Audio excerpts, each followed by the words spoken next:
Hey, hello everyone. This is Volts for July 23rd, 2025. Ann Arbor's experiment with a new kind of utility. I'm your host, David Roberts.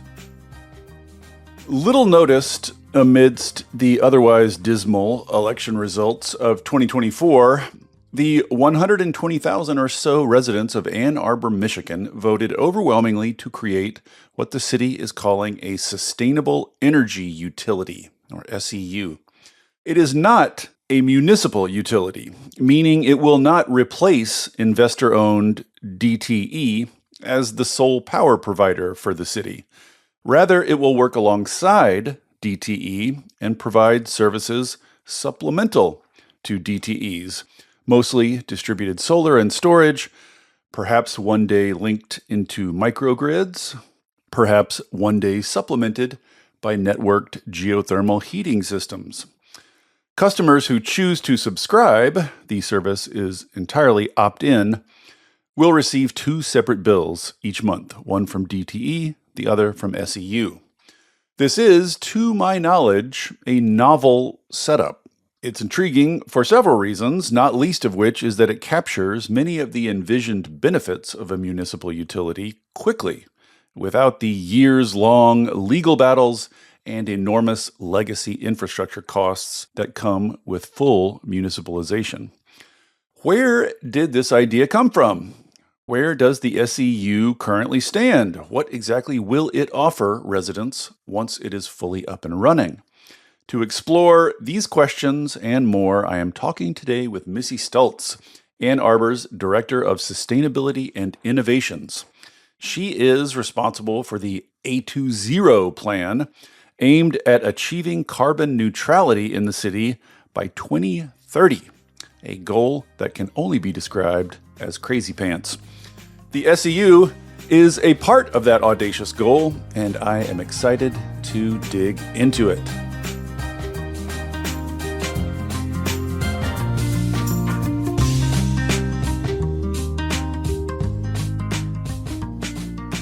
With no further ado, Missy Stults, welcome to Volts. Thank you so much for coming. Hey, thanks for having me, David. Glad to be here. This is so cool. I'm so fascinated by this thing. Just this little thing tucked off in the corner of the Midwest, which is like neither fish nor fowl. What is this thing? So let's just start. Like legally, this is a utility. Mm-hmm. So does that mean it is regulated by the Michigan Public Service Commission like a utility? Sorta is the answer. So just one clarifier. It actually is a municipal utility because it is a utility and it was voted on by the electorate. And so they authorized us in creating it. But it also is everything you said, supplemental, opt-in. So it is a municipal utility, just It kind is. of a new kind of A new beast. municipal utility. Yeah, that's right. What is the relationship of municipal utilities with the Michigan PSC? Are Yeah. municipal utilities governed solely by the city, or are they also subject to state regulators? It's the both there. They're governed by the locality itself, whether that's the board. It depends on how they were authorized, right? Do they have a third-party board? Are they outside the government? Is it a co-op, et cetera? But there are certain things they have to do, like renewable energy plans here in Michigan or energy waste reduction filings. So there are things that we have to do, and we're actually figuring this out in real time with our wonderful staff at the Public Service Commission. Because do you have to file a renewable energy plan when the only energy you're authorized to produce is renewable energy? I don't know. We're trying to figure that out. The PSC presumably doesn't know either, because That's correct. Again, That is this correct. is a new thing. So where did this come from? Where did this idea come from? I mean, this is your baby, is it not? I mean, where did you catch this fever? Well, I have a human baby, and then I have lots of little brain babies, and this was a brain baby. Yeah, so I was sitting, you mentioned A20, and that's our community's plan, framework, actions, goals, all the things. It's our brand for how we're going to hit this audacious goal of carbon neutrality. And in that plan, one of the 7 strategies, those are sort of the foundations, was we have to figure out how we're going to power the city with 100% renewable electricity. It's a big ask. Yeah. It's a big one. And so we looked at lots of different options. We brought in experts across the space, and we were really excited and still are about community choice aggregation. Wah, wah, not legal in Michigan. So that would have had to wait for presumably some long campaign to pass legislation, and then you establish one. That would have been another years-long fight. Yeah. Well, we're working on it, believe it or not, because we still think it's a worthwhile endeavor. And we're really interested in CCA 3.0, right? This idea of local generation and value. And it's a more resilient sort of vision of your energy system. So that still is something our office is working on. Wait, could you, Yeah. you be or do both? Yeah, you could. So the SEU could be operating in the context of a CCA potentially at some point. Sure could. If we get it legal in Michigan, CCA, yeah. Interesting. I know. You're hearing this. We're hedging our bets. Like we're putting a lot of cards on the table. Can I ask, we're getting too nerdy too early, but I want to know, what can you not do with this sustainable energy utility that you could do as a CCA, as a community choice aggregator? Yeah, so one of the values in our work is transferability and scalability. And so an SEU really has to be the limits of your franchise, which in most cases is the city. For us, it is explicitly the city. Right. Whereas if I get CCA legislation in Michigan, it gives everybody in Michigan, sure, right, the chance to participate. So it's a fix in scale. Right, but it wouldn't change Ann Arbor's situation. No, we would probably just buy in a CCA. We would just go get more renewables in addition to what we can generate with the SEU. Right. So again, where'd you come up with this? As far as I can tell, this thing does not exist out in the world. Thinking about a CCA and realizing dang it, this is not moving fast enough. And we did have residents, and we still do, a small group that really wants to municipalize more from the standpoint of take down big corporate, giant capitalism bad, right? And that's understandable. And I was like, oh gosh, if we do that, I'm saddled with a failing system. I mean, best case scenario, you win the legal battle to do it at all. Yeah. Your prize is billions of dollars. Yeah, in debt, a failing system. Well, and our system really is old. We're on largely a 4.8 kV system. We're electrifying the fastest in the state. The grid can't keep up with it. And my goal is not owning distribution. My goal is clean electrons on the system. So owning distribution, I haven't changed a single electron, right? So you do all of this work to own sort of the clunker. And I was like, no, but the clunker is not the future, right? The future is distributed. The future is resilient. The future is clean. And so in these conversations, they kind of hit it ahead. And I was like, wait a minute, what? What if we don't? What if we don't invest in either of these unilaterally? What if we actually start thinking about the future we want, which really is the 4 values we talk about: clean, resilient, reliable, and affordable energy. Can we do it? And that's what started the SEU thinking in our minds.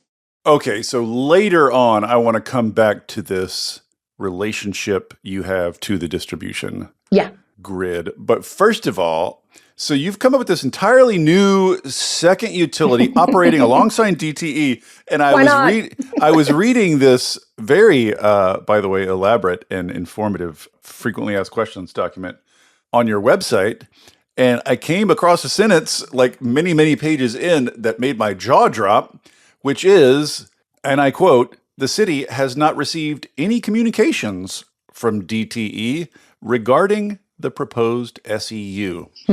And in my notes in several spots, I had, what does DTE think about this? Sure. And I'm to believe that we have no idea. They've said nothing. Is that still true? No, we've of course had many conversations with them, but the basic narrative here is, I don't think this is a warm and fuzzy, but it is not an existential threat to them, for the reasons you sort of alluded to, and I did too, which is this isn't a takeover of their assets, right? So they still have the ability to operate. Secondarily, we broadcast our goals really openly. We're moving faster than everyone else in Michigan. We got to get to clean. They know our residents want it, and our system's old, right? It's going to cost them potentially billions to invest in upgrading. And so what we're doing is actually a little bit of a release valve, if you will, in the pressure, because we're generating new things that buy them time so they can upgrade the system to what it needs to be, as opposed to band-aid it and spend lots and lots and lots and lots and lots of money. So I think it's In truth, our conversations with them have been all the things you can probably imagine. Generally, though, I tell people, of course, I'm in Public Service Commission cases, right? Like I'm actively challenging their rate case, their IRP. And they did write letters of support for us for some of the funding we sought for the SEU because Oh, really? they were curious how it could, they were very curious how it could take strain off the central grid. And maybe there was VPP potential there, virtual power plant potential. Yeah. So, we've really approached this from there's opportunity for collaboration, but what there's not opportunity is to negotiate the goals we have. I see. So you don't view this as really hostile to DTE. And as far as you can tell, they don't necessarily view it as hostile either. I think that's right. They're not up there plotting your destruction, as far as you know. I mean, I'm pretty sure they do have voodoo dolls of me in the office. I'm pretty confident that's true. But I do know this is, put another way, when we released the very first report on this and we were like, hey, we've got something here, we had a conversation about who was going to call DT and tell them. And I drew the short stick. I did. And so I did have to make that call. And it was not confrontational. It wasn't joyful. But they asked, like, why are you doing this? And my response was, well, are you going to provide 100% renewable energy? And are you going to allow my residents to interconnect to the grid without a premium? And their answer was no. And I was like, well, there's your answer. Yeah. I mean, this is the thing is like if cities want to do things, they're all trapped in larger utility territories, and the tools they have to control the larger utility territory are limited. So it's one reason this is so interesting. So you did a lot of talking to residents and surveys and whatnot in the run up to this. What is the sort of main selling point here in the eyes of the residents of Ann Arbor? What is the main selling point? Yeah, it's the four things I named. And we know this because we did a statistical and representative analysis of residents to figure this out. It's true across demographics. And they might be in different order depending on the demographic, but over 80% across all demographics say they want reliable power. So, hey, it's sunny. Why is my power going out? Right? Yeah. They want resilient power because we have, Ann Arbor's got this wonderful award we've won many years in a row. We are the most educated city in America. We do not have conversations about whether the climate is changing, right? People know it is. And that is just a given. So people acknowledge that extreme weather is disrupting the system, and they want to have critical load when that happens. What about blackouts? Do you get a lot of those relative to, we don't. We get more brownouts, like a surge here and there. We've got resilient, reliable power. Our electricity is the highest in the Midwest rate-wise. And so we want affordable power. And people are struggling with that. And then, of course, clean. Ann Arborites do want to see the transition happen. The very first Earth Day in America celebrated in Ann Arbor. I don't know if you know this. Ann Arborites voted. We became, I think, the 6th community in North America to tax ourselves to fund climate work. Right? And that didn't just happen. It wasn't magical. Like there was a lot of really intentionality and engagement with stakeholders to get to that point. But people really see this as, I have the right to clean energy. I should have the right to clean energy. This is sort of my question, because I can see people supporting this because they think it's going to be cheaper than DTE power, which is probably not a wildly unreasonable thing to think. We'll talk about that later. Or because they prioritize clean. And mostly cynics will say, oh, people just ultimately care about price. Sure. Do they really prioritize clean? I guess it is a little bit of you are kind of in a blue bubble. I mean, we are. People really do care there. Yeah, but we also have this beautiful river that runs through, and we've got 163 parks, and people are like in nature in a way that I think is, I was out walking with my husband the other night, and we were just talking about how wonderful it is that we can get in this gorgeous park within 3 minutes of our house, right? And so I think there's a different connection to our place that's really strong. So co-benefits, they're true whether or not, it doesn't matter why you come in, right? Like you could come in because it's affordable and you get clean.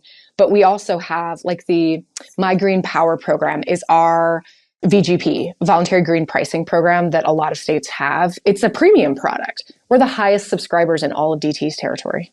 Oh, that's a DTE offering with a higher green content? Yep, you pay more and you get to help invest in the next renewable energy system, right? And so that is my counter when people say it's all about money. I say, well, that's interesting that I have residents who are paying a premium to help invest in new renewables.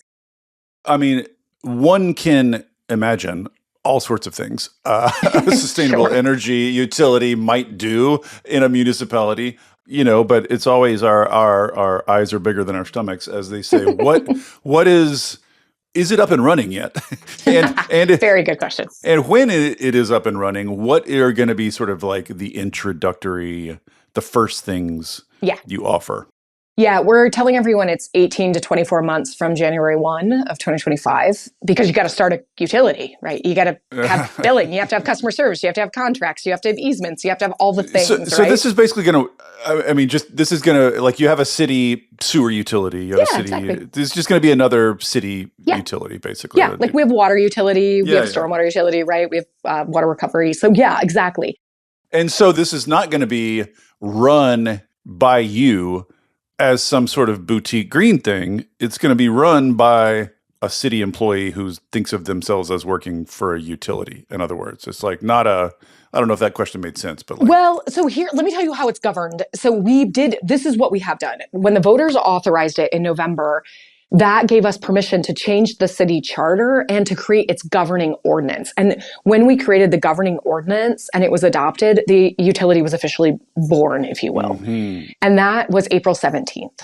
So it exists. And the way that it is structured is it will run as a department of the city to start, and maybe forever, maybe not. You may be familiar, many municipal utilities are either in a department or they spin off and have their own governing board. For us, it doesn't exist. And so it needs the warm embrace, if you will, of the city, right? Like it needs customer service and legal support and. So we're starting it as a department. We've made an offer for our first executive director. We're waiting on them to get back to us. So we will have an executive director who runs this utility, who has utility experience, and then it will grow. It will be, this person is like my partner in crime on work, but it won't be me. Now I want to know who it is. I can't tell you. I know. We'll have to wait for them to they got to accept. Yes. So do you know, I mean, maybe it's too early to know, so no one in Ann Arbor can get anything from the SEU yet, right? It's not like up and offering products yet, is it? So what is it do you know yet sort of what the initial offerings will be? Like what it's going to launch with? Yeah, we sure do. We are going to launch with solar and storage for sure. That's kind of bread and butter. We are looking, this is going to get us like dipping our toe into the weeds. So I'll pull back, or we can go back in. What we're looking at to start is, as you can imagine, there's no revenue yet. Right. So that's like, it's hard to get a revenue bond when you don't have revenue. Well, can we skip to that? Because this is one of the central mysteries of how is the thing going to be funded? Because if it's just ratepayers funding it entirely, you don't have any money yet until you start offering the service to the ratepayers. So it seems like are you going to be drawing on some tax revenue? Are there donations? Are you borrowing money? Is the idea that it will eventually run on ratepayer money? Yeah, that's exactly right. And that's a requirement in Michigan. We have a specific case that indicates kind of the terms of how utilities have to operate. So what we've done, and I'm really thankful for federal support previously. We were pretty successful. Yeah, we'll just end there in securing some notable grant funding. So we have kind of the ramp, if you will, to get to rate base. Grant funding that you have as cash money in your pocket? That some of it, yes, and some of it that is encumbered. Can't take it back? Yeah, we signed those things real fast. Just let you know, we were like, lock this down. So you have some seed money, but the idea is eventually this will be paid for by rates. Yeah. So when it comes to something like, I'm skipping ahead a little bit, but when it comes to something, when you're thinking bigger, like a networked geothermal heating system, we've done several pods on that here at Volts. We love those, but those are big infrastructure projects. How do you get the money to do that before you are selling anything from that to ratepayers? Do you know what I mean? Like, how do you get money in advance up front? Yeah, so let's dive into this. And then I want to actually go into the network geo, because that is an area of work for us too. So the funding I've secured is, think of it like startup capital. It's the funding to hire our executive director and a few other staff. It's the funding to get a billing system. It's the funding for your rate firm to help, it's that kind of stuff. It's not the funding to go build the systems. So what we're looking to do in the first tranche is to buy existing systems from big users. So Rooftop system. or ground mount. Yeah. So the city, right? Oh, My job, interesting. I have a team member we've gotten a bunch of solar installed at city facilities. What if the SEU acquires all of those right out the gate? And so, day one, it offers a price and it's got revenue coming in day two because they already exist. So wait, buys the solar systems from the city? Yep. And buys them from Ann Arbor Public Schools, who has a bunch of solar systems. And our housing commission, because we partner to make sure affordable housing is sustainable. So we have somewhere between, I'm going to guess, 6 to 10 megawatts of solar already deployed in the community.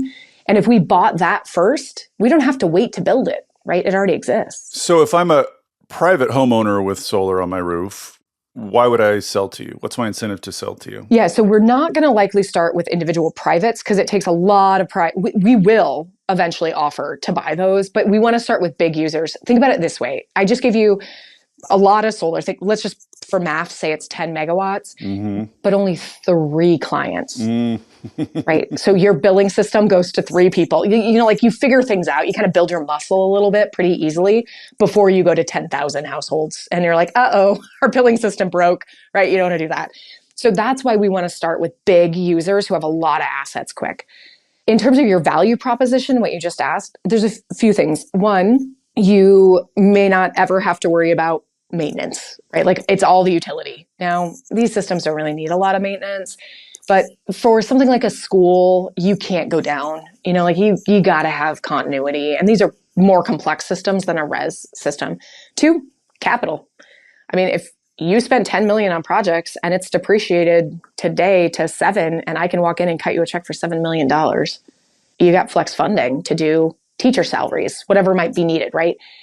And if your rates monthly are lower than your DTE rates for that portion, you can kind of have both things work. Something like a school, they're not in session when it's the sunniest. So it's not really doing much for them. And they get nothing from owning. I mean, you know what I mean? As long as if they're getting the cheap power, that's the benefit. Like there's no additional benefit to having the deed to the solar panel. Other than the green attributes, but you still have them because we're not selling the RECs. Like for us, because our goals are tied, they get to say that they're still renewable because the RECs are theirs.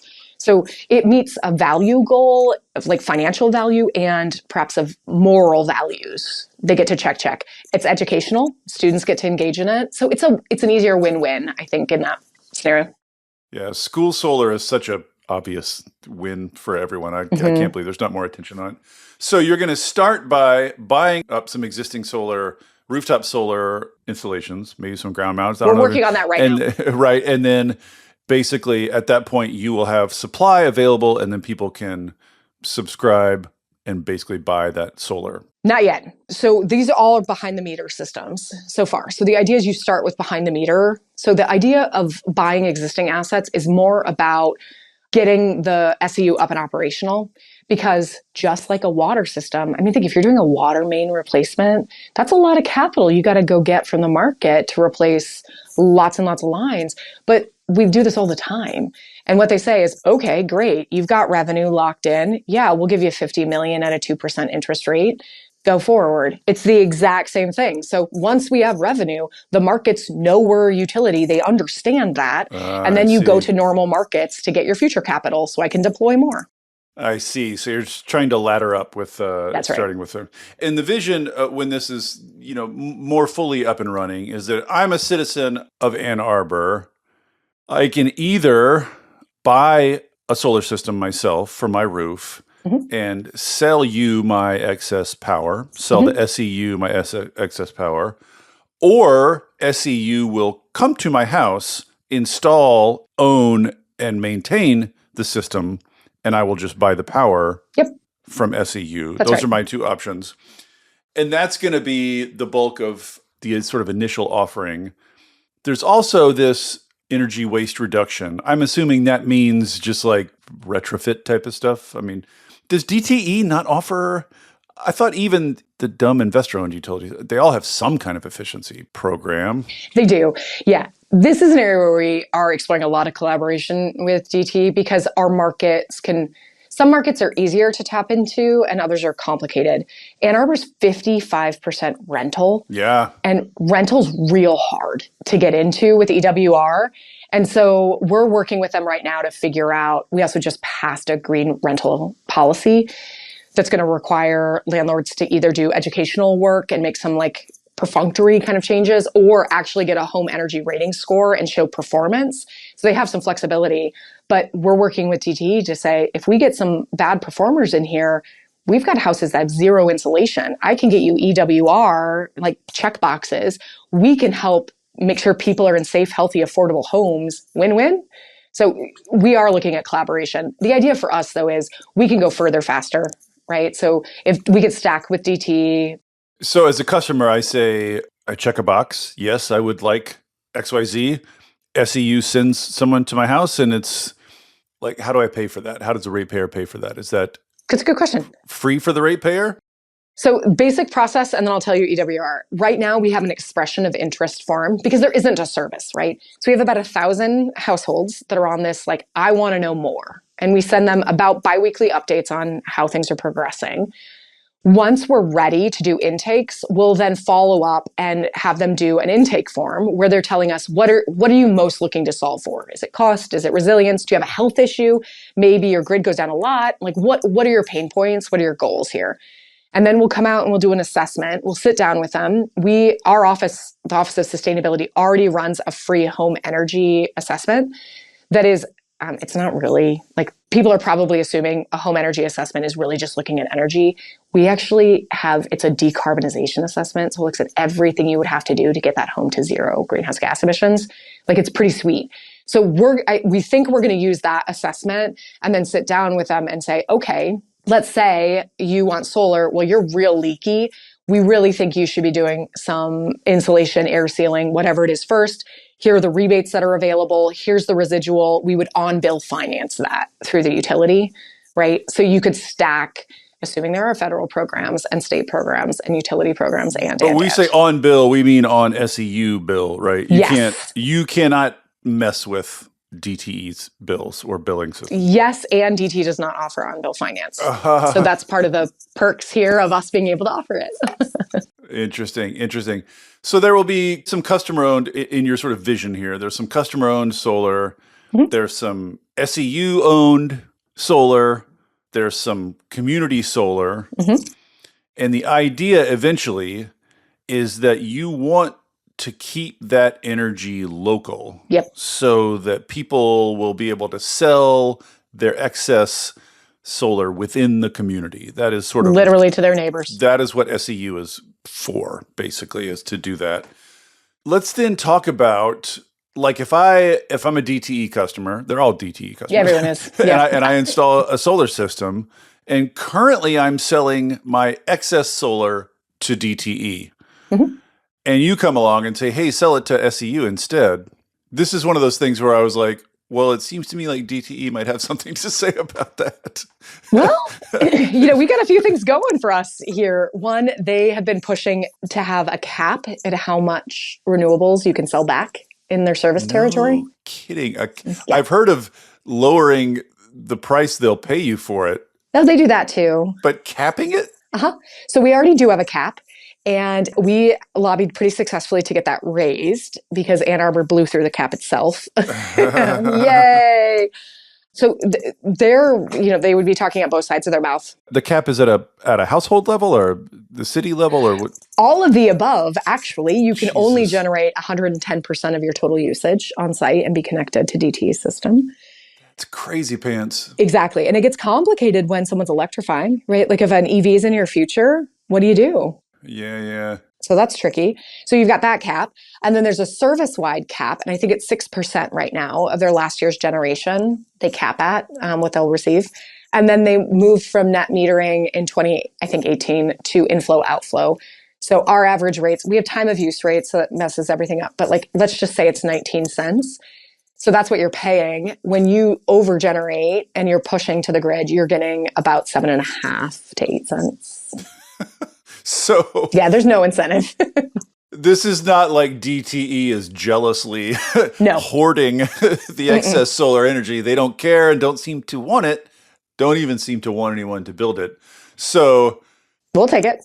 part of what SEU is doing is basically like removing that cap, right? It's just that's exactly saying right. You can install as much as you want and we'll take it. And even if the economics don't let me, for some reason, get to net metering, I can do better than 7.5 to 8 cents, right? But you don't know yet. Well, yes. How much you're going to pay for that. That's right. So we did a preliminary rate analysis with Stratogen Consulting, where we looked at the variables in the ecosystem and we were testing the sensitivities to figure out, like, great, can this work? Like, can this economically work, right? Like, really, really, really. And all of those analyses came back that, yes, it certainly can, and it can be cost parity, if not cheaper. Now, of course, the federal administration's got some shenanigans afoot, and we're working through that too.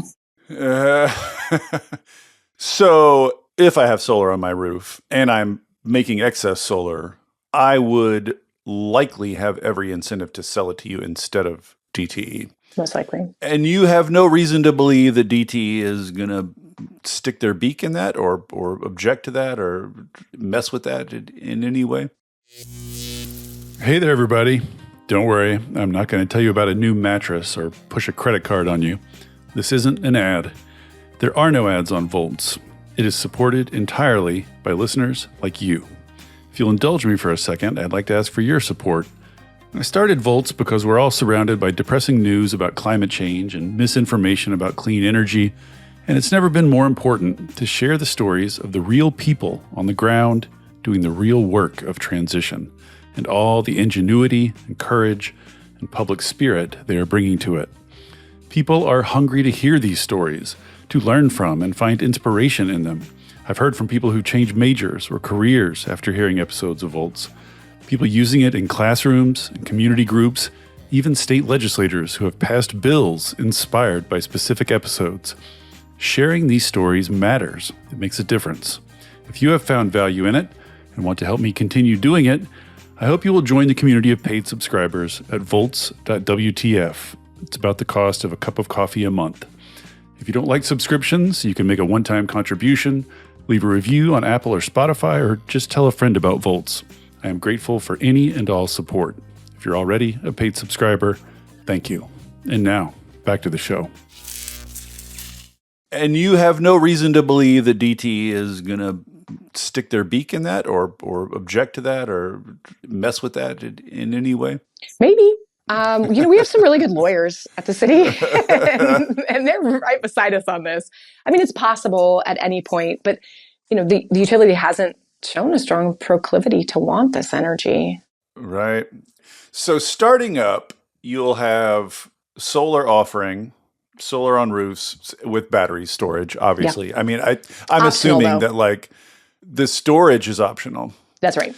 Because I would kind of think if your goal is resilience, batteries are the thing. Yeah. Like batteries are the magic sauce that make grids better.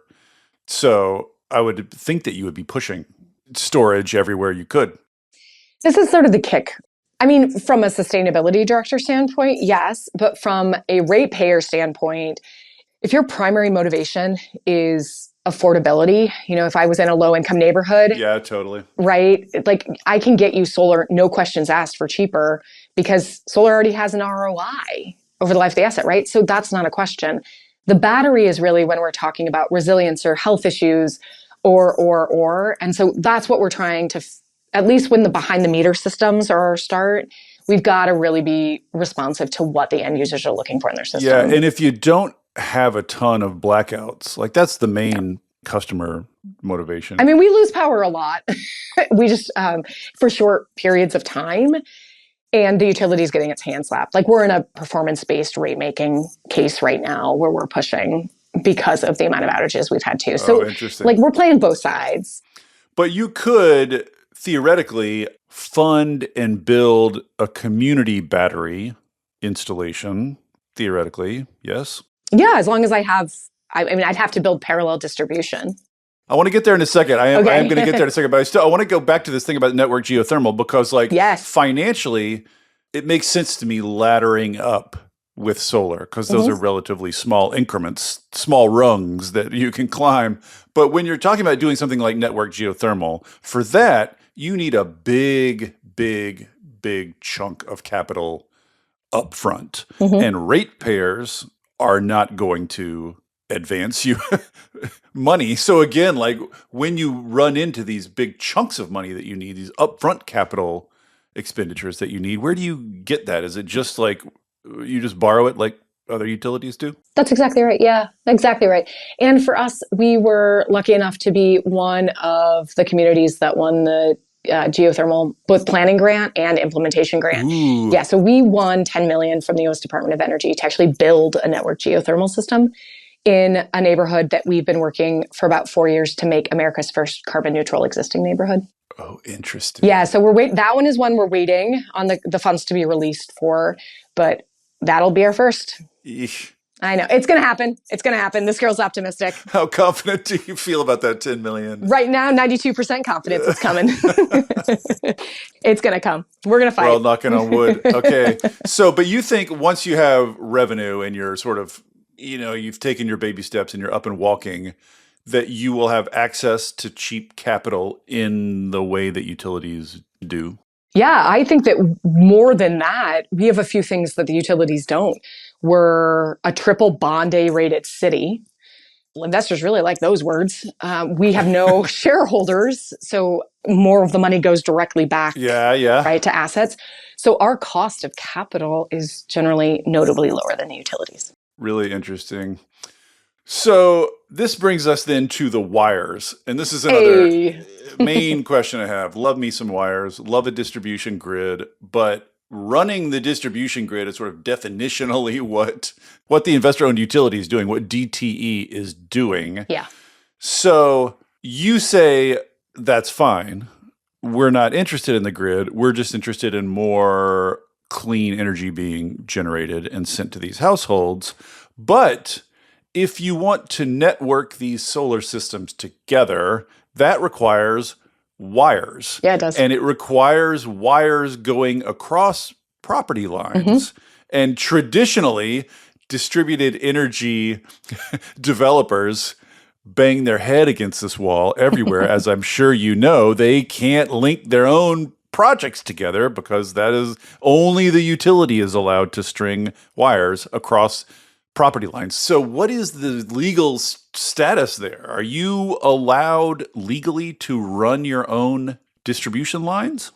You remember when I led and I told you we were a municipal utility?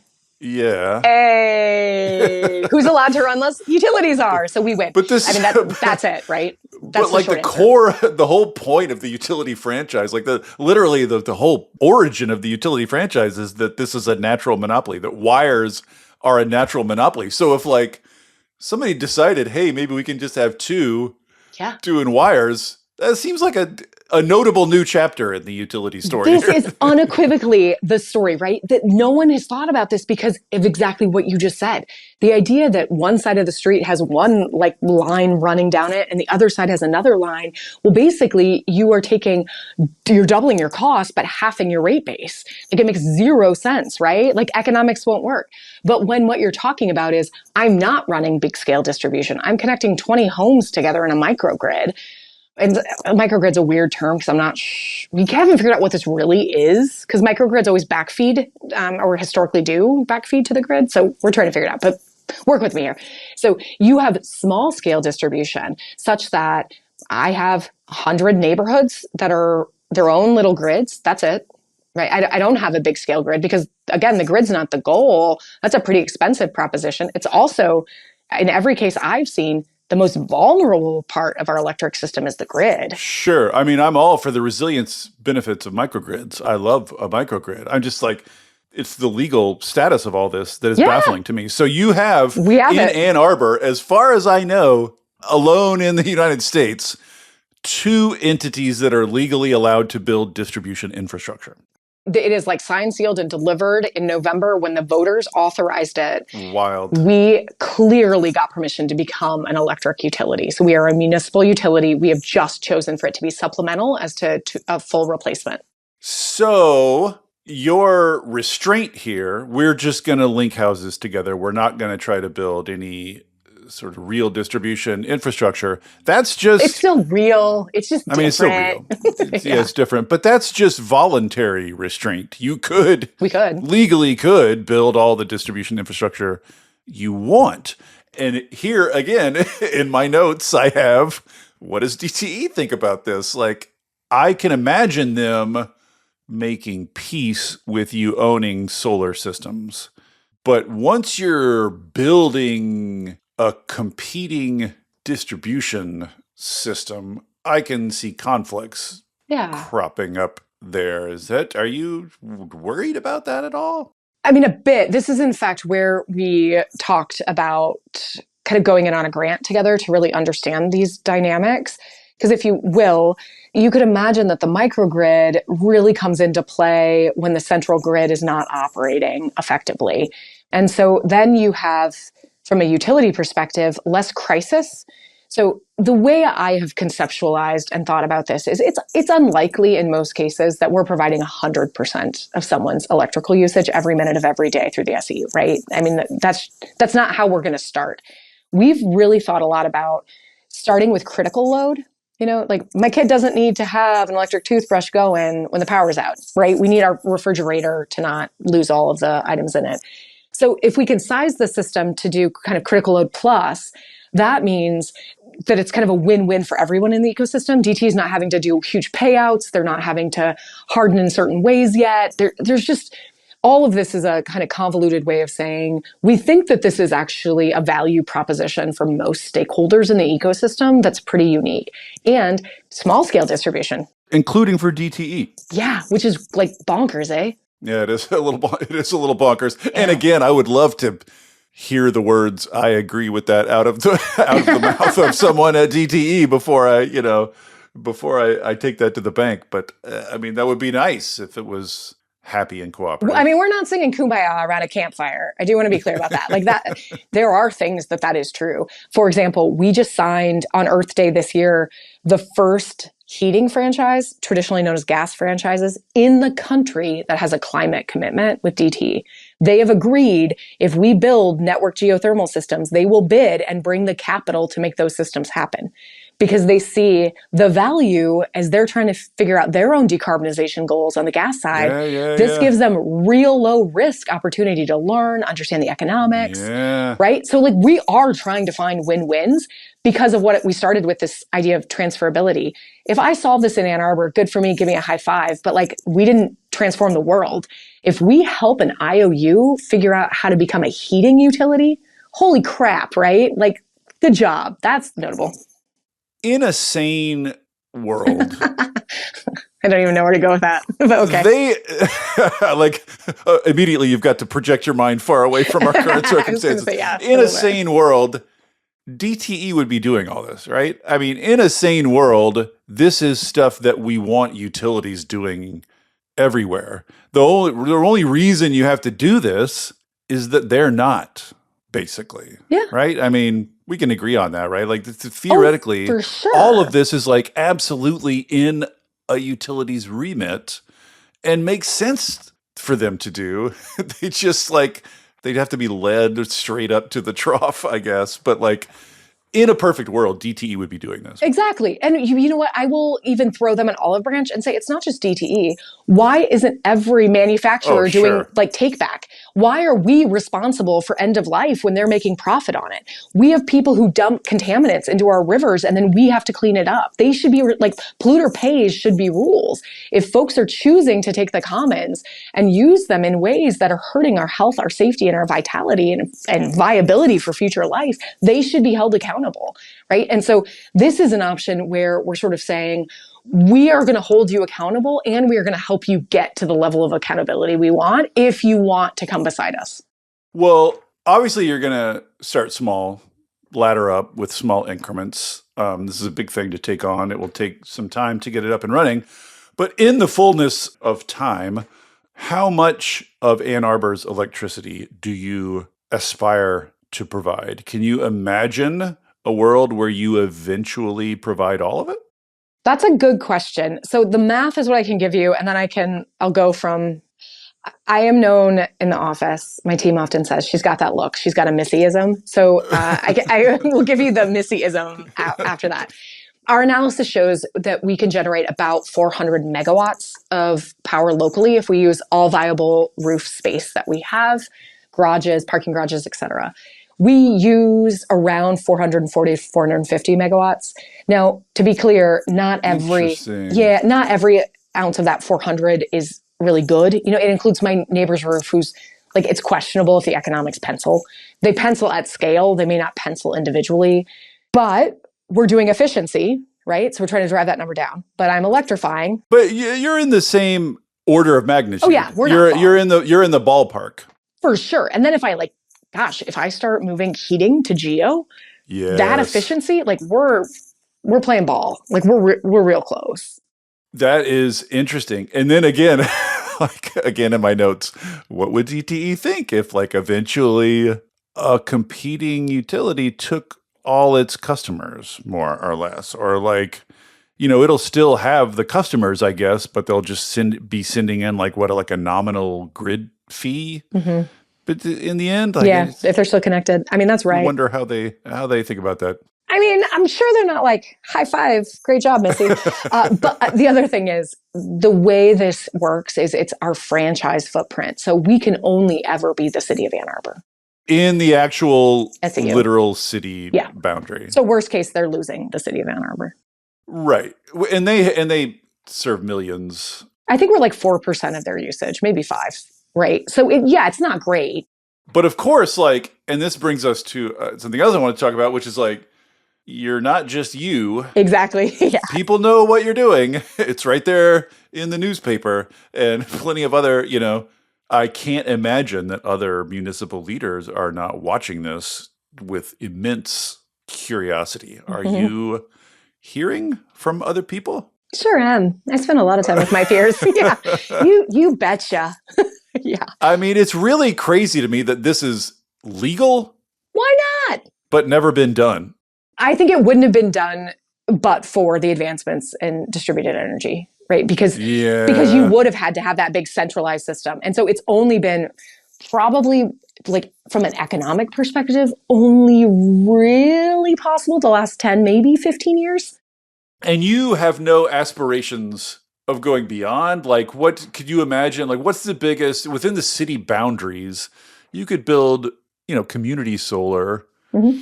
Is there room for anything big, you know, like wind or like a bigger solar plant? Is there room for anything utility scale in the city boundaries, or are we strictly talking distributed here? Yeah, we're pretty built out, and we are doing right now a comprehensive land use plan and exploring things like almost a doubling of population through smart density. So parcels of land are not going to be, I guess this gets to the sustainability director portion. Like, I get to work on energy, but I also have to think about mobility and economic development that's smart in line, right? So yeah, the connection here is, how do I get all new developments to have geothermal as opposed to gas connections? How am I getting them to subscribe to the SEU? I'm thinking about those things in terms of development, and how do I bring mixed use housing so that I can get my next project. I'm going to speak truth to it because it's going to happen. We're going to launch the largest returnable container program in the country. We're working on it. We don't know how we're going to fund it. We're going to figure it out, but that's going to need a cleaning station, right? And so how do I have good paying, family sustaining jobs, but in the city, so I'm not outsourcing sustainability to surrounding areas? So like, that's the kind of discussion that I get to have in addition. Well, this is, of course, if you talk to people who, local energy proponents, I guess I would say, like I had Lorenzo Christov on the pod last year from California, big into this.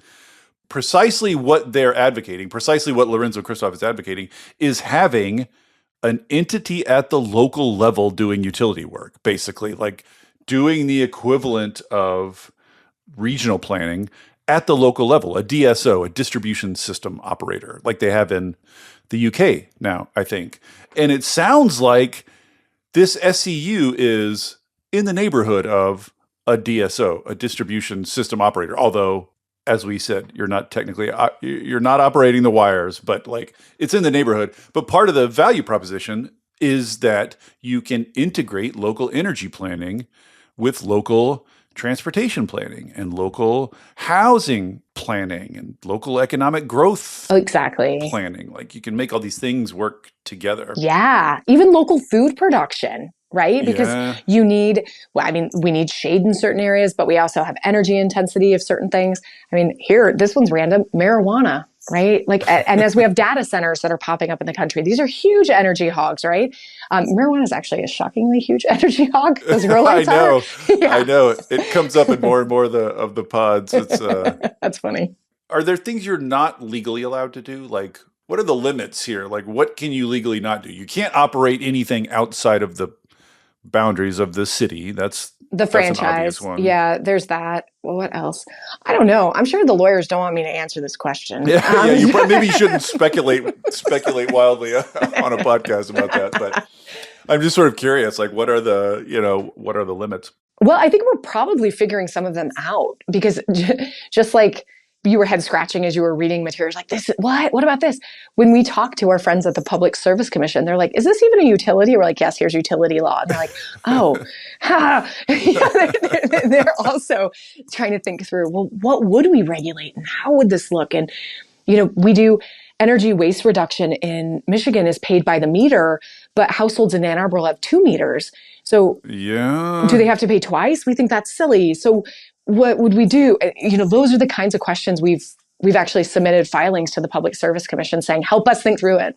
Presumably you have to do a rate case, right? You have rates you want to charge? So that we don't have to. Rate cases do not have to, for municipal utilities, go through the Public Service Commission.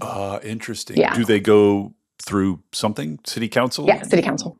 Interesting. And I was wondering, are there any of these laws in Michigan that prohibit local areas from like banning gas and stuff like that? These laws in various states around the country because local people are starting to do the kinds of things you're doing and state level people don't always love it. We have that dynamic. Yes. They have not passed anything, but also this is an opt-in. So they would have to, the Michigan Constitution preserves this right. So we'd have to have a constitutional amendment to take away choice from everyone. That seems like a hard sell. A franchise is a contract. So I did not give you this history, but this is important. Ann Arbor, our electric franchise is so old and there's a wonkiness in Michigan that it's been ruled in perpetuity. So I can't negotiate. Like Minneapolis is in negotiations right now with Excel, or they might have just finished them on their franchise. The terms, the conditions, they get a franchise fee, all these great things. I don't get to negotiate. I can't change DT. Like it is, the courts have ruled time and again, it's in perpetuity. But that is not true on the gas side. So we negotiated that franchise and we signaled we see an end to gas. A franchise is a contract. So our legislature would have to take away the right of us to contract. Right? And goodness gracious, can you imagine the disaster that would be? I mean, I can imagine a lot of things that I couldn't imagine. I guess that's true. a few years ago. That's true. You couldn't do a road contract. You couldn't do a union contract, right? What? So it's, what we're saying here is we believe people have the right to have choice in their system, and most people don't have that right today. What is concretely the GOP murder budget that they just passed? Concretely, how does that hurt you? Are there specific grants you're losing? Are there regulations? Does it materially affect you? I think we're all figuring out the specifics. I can say what we know now in this moment, most of our grants are encumbered. They're signed. We're working on them. They are pretty safe. And the budget didn't take away money that was encumbered. It was unencumbered funds largely, at least for the things we have. So we're staying the course there. The ITC is not great. Losing the tax credits. Yes. So that's the tax credit for rooftop solar, right? Yeah, so you're going to, as of a year from now, or whatever the final deadline, I think it was a year, you're going to be paying full freight for these rooftop solar. That's a 30% boost. Yeah. in the price. That seems material. Yeah. But the thing that we're figuring out is that's true for everyone, right? Yeah. And our utilities also have renewable portfolio standards and requirements. And so we're trying to understand what's it going to do to energy, period, right? Pricing across the board. So how much it impacts the SCU, we don't know. right? It will obviously be an impact, but will that impact be equal to what the rest of the industry feels? Will it be disproportionately high? Will it be modestly high? So we're still running that one to ground. I mean, they did specifically go after renewable energy, and you are specifically a renewable energy only utility. So it would be shocking if you got away completely unscathed. Oh, we won't get away unscathed. I just think the reality of the bill is everyone's scathed. I mean, like, we're all injured from it. So it's the question of how deep is our wound in comparison to my brother who's losing his medical insurance, right? Like, yes, I know.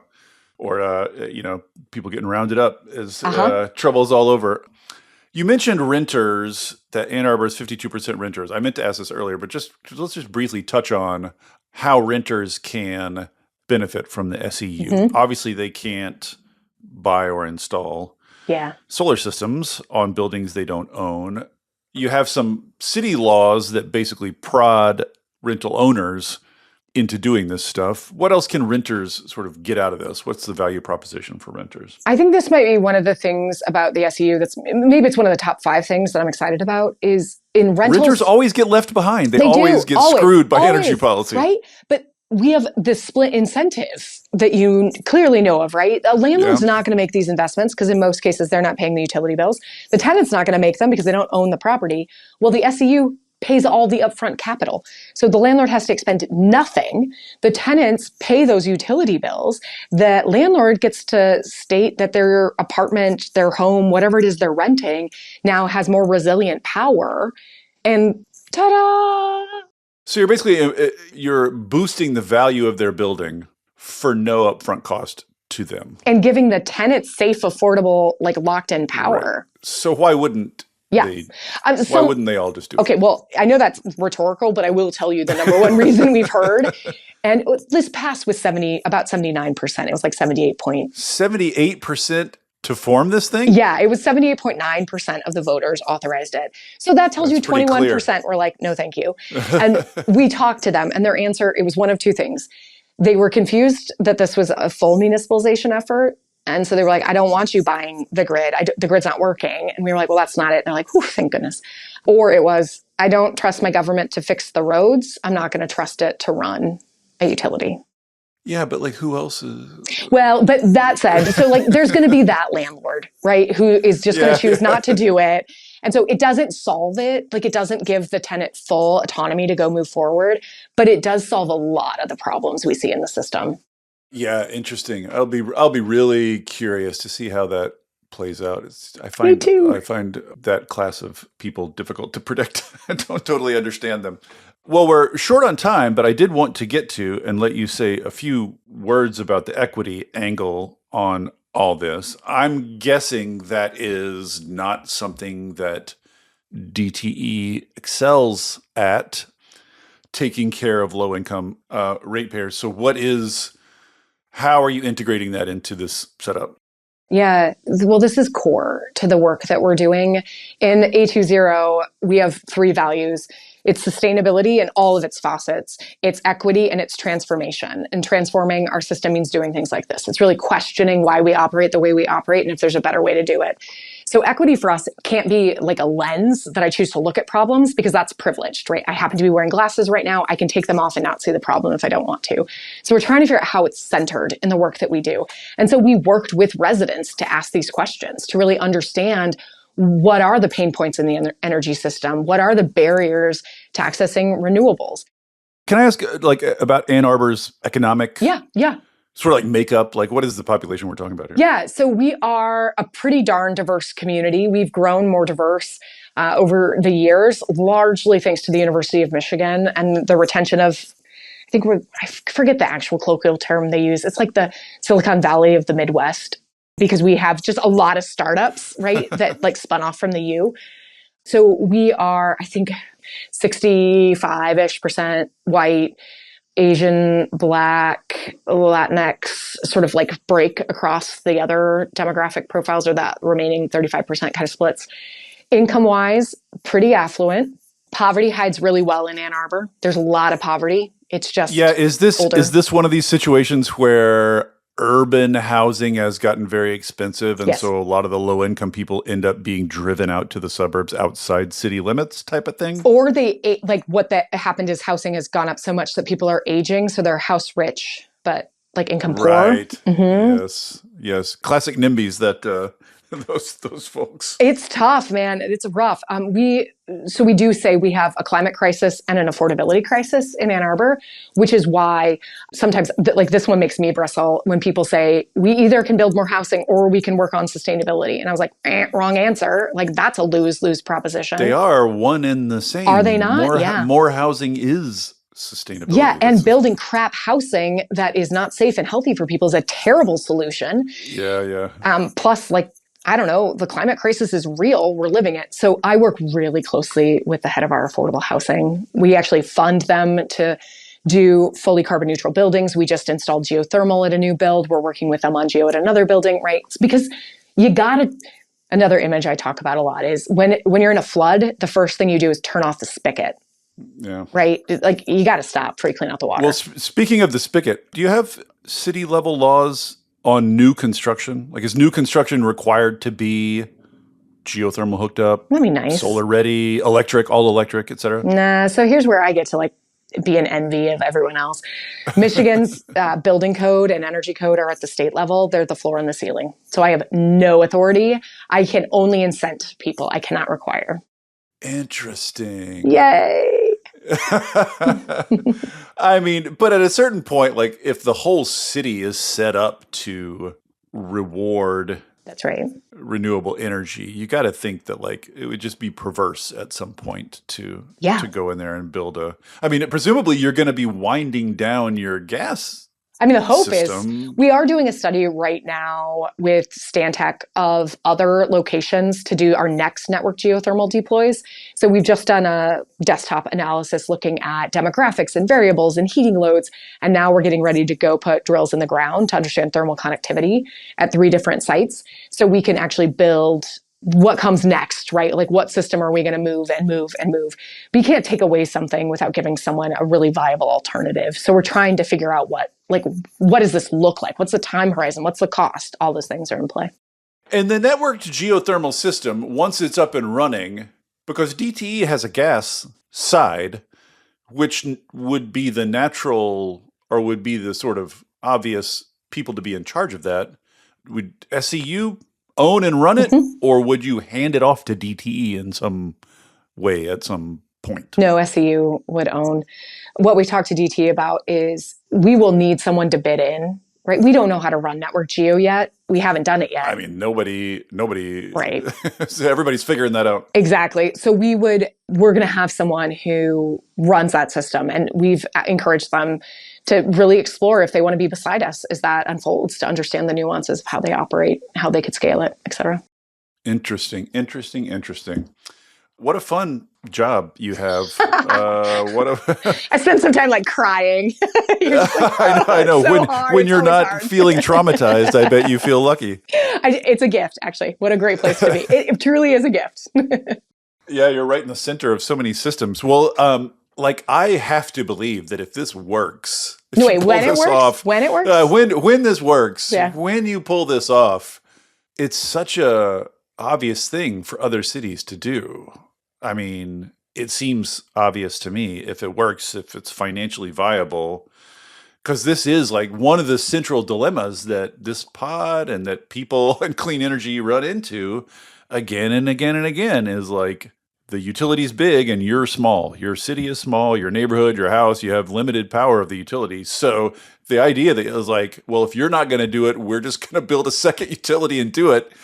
That's a very new thing in the world. And if it catches on, seems like it might be one of the things that like spurs utilities to get with it, lest they sit back and watch local utilities pop up all over their territory. You know what I mean? Yeah. Like, I just wonder how much this is going to spread, whether it's going to spread.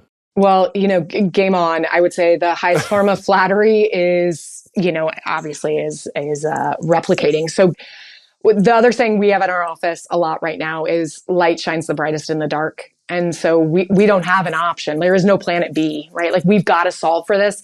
And local governments, in the US have always led on climate. We just had an anomaly in the last president that we had a supporter. I mean, that's the anomaly here. And so like, it sucks to be in this position. I really wish we weren't. And we're the places that flood. We're the places that have the extreme heat. We're the places where you shop at the grocery store with your elected leaders. Like, we are the places that will find the solutions. Beautiful and inspiring. Thank you. Thanks for coming on and talking through this. And thanks for, running this fascinating experiment for the rest of us to learn from and maybe copy someday. Game on. I appreciate it. Thank you. Yeah, thanks for having me. Thank you for listening to Volts. It takes a village to make this podcast work. Shout out especially to my super producer, Kyle McDonald, who makes me and my guests sound smart every week. And it is all supported entirely by listeners like you. So if you value conversations like this, please consider joining our community of paid subscribers at volts.wtf, or leaving a nice review, or telling a friend about Volts, or all three. Thanks so much, and I'll see you next time.